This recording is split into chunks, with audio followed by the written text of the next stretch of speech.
श्रीमान बाळासाहेब ठाकरे सुद्धा त्यांना मा म्हणून हाक मारायचे. पत्नी माच्या स्वरूपात केव्हा गेली कळलंही नसेल. आणि त्या काळामध्ये तर याच्यापेक्षाही संघर्षशील जीवन होतं. अशा वेळा एका जमदाग्नीबरोबर त्यांनी संसार केला. बाळासाहेब सगळ्यांना जमदाग्नी तरीच वाटले, तरी आतून खूप मृदू होते, प्रेमळ, प्रचंड प्रेमळ होते. पण कधी संघटनेच्या शिस्तीबाबत जर थोडं काय झालं तर मग त्यांना ते सहन होत नसे. आणि एखादा शिवसैनिक चुकला तर त्याला आसरा एकच होता, मा. तिच्याकडे गेलं का आईच्या कुशीत गेल्यासारखं असायचं. तिने ते सावरायचं, साहेबांना असं जाऊ दे, चुकलाय त्याला सावरा.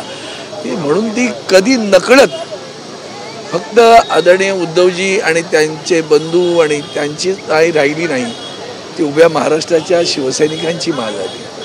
आणि म्हणून आम्हा सर्वांना तिचं फार एक आधारवडाचं बरोबरचं ते सगळं. खरं तर शिवसेना प्रमुख आधारवाड, पण त्या आधारवडाची सावली होती ती वेगळ्या पद्धतीची. आणि म्हणून तिचाही आशीर्वाद घेताना आम्हाला खूप जुन्या खूप आठवणी येत राहतात, प्रसंग येतात की मा कशी उभी राहिली. म्हणजे साहेबांना अटक झाल्यानंतर सुद्धा एखादा माणूस त्या काळामध्ये पहिल्या आंदोलनामध्ये तुम्हाला कल्पना नाही, साहेब जवळ महिना, 1.5 महिना, 3 महिना हॉस्पिटल जेलमध्ये होते. मग त्यावेळेस सुद्धा सीमा प्रश्नाचे आंदोलन साहेब राहिले, मुंबई पेटली होती. त्या काळामध्ये तर याच्यापेक्षाही संघर्षशील जीवन होतं. अशा वेळा एका जमदाग्नीबरोबर त्यांनी संसार केला. बाळासाहेब सगळ्यांना जमदाग्नी तरीच वाटले, तरी आतून खूप मृदू होते, प्रेमळ, प्रचंड प्रेमळ होते. पण कधी संघटनेच्या शिस्तीबाबत जर थोडं काय झालं तर मग त्यांना ते सहन होत नसे. आणि एखादा शिवसैनिक चुकला तर त्याला आसरा एकच होता, मा. तिच्याकडे गेलं का आईच्या कुशीत गेल्यासारखं असायचं. तिने ते सावरायचं, साहेबांना असं जाऊ दे, चुकलाय त्याला सावरा. म्हणून ती कधी नकळत फक्त आदरणीय उद्धवजी आणि त्यांचे बंधू आणि त्यांची आई राहिली नाही, ती उभ्या महाराष्ट्राच्या शिवसैनिकांची मा झाली. आणि म्हणून आम्हा सर्वांना तिचं फार एक आधारवडाचं बरोबरचं ते सगळं. खरं तर शिवसेना प्रमुख आधारवाड, पण त्या आधारवडाची सावली होती ती वेगळ्या पद्धतीची. आणि म्हणून तिचाही आशीर्वाद घेताना आम्हाला खूप जुन्या खूप आठवणी येत राहतात, प्रसंग येतात की मा कशी उभी राहिली. म्हणजे साहेबांना अटक झाल्यानंतर सुद्धा एखादा माणूस त्या काळामध्ये पहिल्या आंदोलनामध्ये तुम्हाला कल्पना नाही, साहेब जवळ महिना, 1.5 महिना, 3 महिना हॉस्पिटल जेलमध्ये होते. मग त्यावेळेस सुद्धा सीमा प्रश्नाचे आंदोलन साहेब राहिले, मुंबई पेटली होती. पण मा जितकी मृदू तितकी कणखरपणे उभी राहिली ती. आणि म्हणून आज त्याच्यातनं हे फुलवलेलं नेतृत्व, आज उद्धवजी बाळासाहेब ठाकरेंसारखं नेतृत्व आपल्या महाराष्ट्रात लाभलं. त्याचं निर्माती, तिची आई, तिचं वात्सल्य, तिचं प्रेम, माया, हा सगळे संस्कार आपल्याला, आणि शिवसेना प्रमुखांचा कणखरपणा सुद्धा, बाणेदारपणा, हा दोन्ही गोष्टी आपल्याला उद्धवजींच्या ठाई दिसतात. त्याचं कारण नाही. एक दुसरा मुद्दा असा आहे की अजित पवारांनी एक वादग्रस्त वक्तव्य केले. ते म्हणाले की मतं दिलेत म्हणजे मला विकत घेतलेलं नाही. मला वाटतं अजितदादा पवारांपेक्षाही भयानक वक्तव्य संजय गायकवाडांनी केलंय. ते का लपवता? ते पण आहे, ते लपवू नका. महाराष्ट्राला कळू दे ना तुमच्या मतदारांची किंमत काय. तुम्ही ज्यांना निवडून दिलं त्यांच्या ठाई तुमची किंमत काय. त्यांनी तुमची किंमत केली आणि त्यातला शब्द इतका भयानक आहे, तो मला तर आश्चर्य वाटते. महाराष्ट्र असा निश्चित पडल्यासारखा का आहे.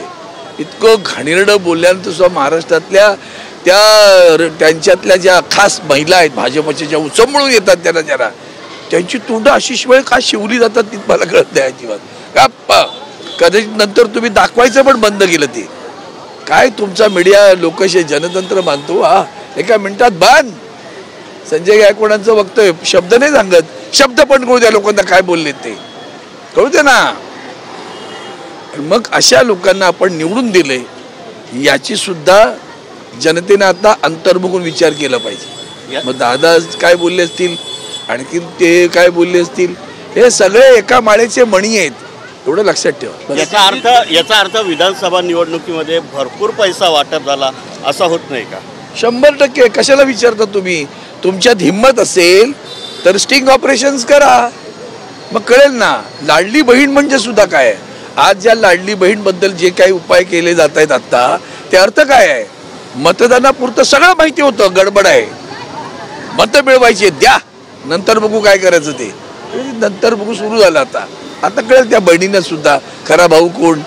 आता आता आता पियुष गोयल असं म्हणताय, त्यांनी महापालिकेच्या अधिकाऱ्यांसोबत बैठक घेतली, ते म्हणतात उत्तर मुंबईमध्ये 40 नगरसेवक निवडून येतील महायुतीच्या. हो मला सांगा ना, माननीय महापौरांना सुद्धा आणि सॉरी महापौर तर नाहीच आहेत, आयुक्तांना माझा प्रश्न आहे, एका खासदार असेल केंद्रातला मंत्री, मला पण पाहिजे बैठक. आता मी खासदार आहे मुंबईचा आणि मला सगळ्या अधिकाऱ्यांबरोबर दक्षिण मुंबईतल्या बैठक, मी दक्षिण मुंबईचा आहे, ते त्यांच्या उत्तर मुंबईचे आहेत, आम्हालाही अशीच बैठक पाहिजे. तशीच बैठक आपण द्यावी तर आपणही लोकशाही मानता असं मी समजतो. पालिका निवडणुकीत भाजप आणि शिंदेची, मला वाटतं या विषयावर मी बोलणं गरजेचं आहे. त्या आदरणीय उद्धवजी साहेब आमचे शिवसेना पक्षप्रमुख आहेत, ते निर्णय घेतील. इंडिया सिव्हिल सर्व्हिसेसचे सामने दिल्लीत सुरू आहेत. तेथील महाराष्ट्राच्या खेळाडूंवर अन्याय होतो आहे. महाराष्ट्राच्या खेळाडूंनी आरोप केले आहेत त्यांचे सरकारी आयकॉन नाही, अशा खेळाडूंना देखील काही राज्यातील संघ खेळवत आहेत. मात्र महाराष्ट्राच्या खेळाडूंना पाहिजे तशी वागणूक. मुळात देशातलं सरकार हेच अशा भ्रष्ट विचाराच्या विटेवर उभं आहे. मला आदरणीय पंतप्रधानांचं नेहमी आश्चर्य वाटत राहतं. आता दिल्लीतली त्यांची भाषणं पाहिल्यानंतर तुम्ही महाराष्ट्रात कोणाकोणाला घेतलंय हो. तुम्ही भ्रष्टाचाराच्या विरुद्ध कधी होता हा प्रश्न आहे, कधी आहात हा प्रश्न आहे, आणि अजूनही तुम्ही आहात का असाही प्रश्न आहे. तुम्ही काय भ्रष्टाचाराबद्दल बोलताय हो. त्या केजरीवालांवर आरोप करताना मला ते इतकं हास्य वाटतं. जरा पायाखालची तुमच्या वाळू बघा किंवा दिव्याखालचा अंधार बघा जरा. तुमच्या दिव्याखाली अंधार आहे, लोकांचे अंधार काय दाखवत फिरताय. हा भयानक प्रकार आहे, लक्षात ठेवा. एक मिनिट लक्षात घ्या, क्रीडा क्षेत्र सुद्धा बरबटलेलं आहे.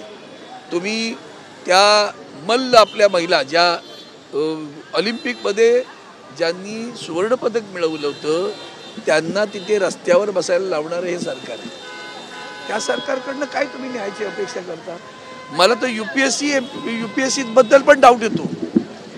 एकाच विशिष्ट राज्याचे सगळे युपीएससीला कसे पास होतात. अलीकडे थोडे थोडे महाराष्ट्रातले यायला लागले, पण तर सुद्धा IAS मध्ये कमी असतात, IRS ला असतात बऱ्यापैकी, IAS ला नसतात, हे लक्षात घ्या.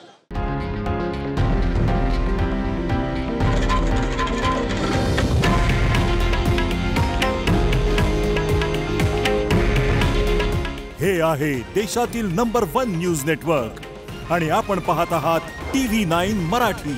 काळजी तुमची, हित महाराष्ट्राचं.